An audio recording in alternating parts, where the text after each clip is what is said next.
Hello, today I would like to show you how to change graphic settings in Myth of Empires. First, go into settings. Then you'll be automatically put into the graphics section. And right here in basic settings you can customize your own instance of this game. Right here you can choose from a few different presets, ranging from very low to ultra, but you can also use a custom preset where you can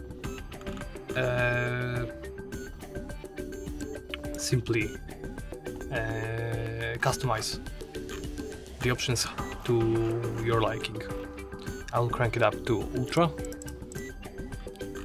As you can see, everything is maxed out and I'm satisfied, so I'll tap confirm to save the changes, and that's it.